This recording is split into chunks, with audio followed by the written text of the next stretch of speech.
In 1 Corinthians chapter 3, let's read from verse 9. We would have read from verse 1 actually because it's a long text. But because of time, let's just read some few scriptures from there. 1 Corinthians chapter 3. Are we there? Alright. So let me read from verse 6. I have planted, Apollos watered, but God gave the increase. So that neither is he that planted anything, neither he that watered, but God that giveth the increase. Now he that planted and he that watered are one, and every man shall receive his own reward according to his own labor. For we are laborers together with God. This is what I want us to pick out. Ye are God's husbandry, ye are what? God's building. God's what? Building. So our life is akin to a building, and every building has a foundation. Every building must have a foundation. Every building must have a foundation.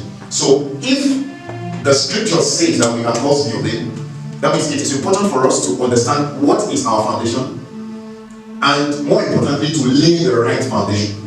To lay the right foundation. So Apostle Paul says in verse 10, according to the grace of God which is given unto me, as a wise master builder, I have laid the foundation, and another buildeth thereon. But let every man take heed how he buildeth thereon, for other foundation can no man lay than that which is laid. So there is only one foundation, and that foundation is who? Is Jesus Christ.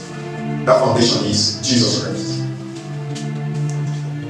Now, there are some facts about foundation that we must understand.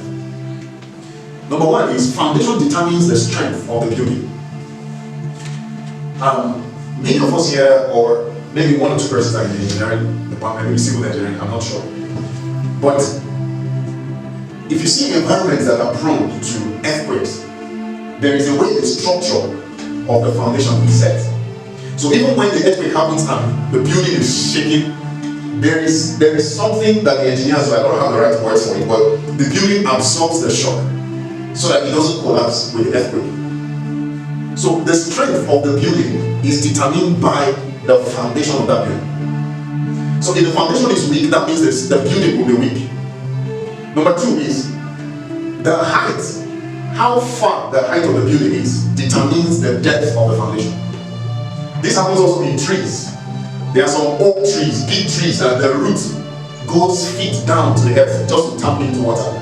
But there are some shallow trees that their root is not that deep, maybe 1 or 2 feet into the earth. You can easily pull them out. So some buildings itself, there are some buildings that from this ground floor to this height is the foundation buried into the earth. You cannot see it, but it's that deep because of the height of the foundation. So the height of the building determines the depth of the foundation. Now, another thing that we should know about foundations is that it is possible to build without a foundation. It is possible to what? To build without a foundation. Let me show us the scripture. Let's go to the book of Luke chapter 6, verse 46. Please turn your Bibles to Luke chapter 6, verse 46.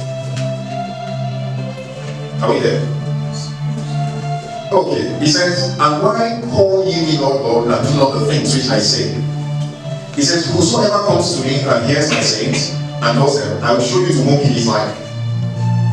He is like a man which built his house, and dig deep, and laid the foundation on a rock. And when the flood arose, and the stream beat vehemently upon that house, and could not shake it, for it was what? Founded upon a rock. See verse 49 now. He says, but he that hears the saying of mine is like a man without what? A foundation built an house. Without what? A foundation, he built an house.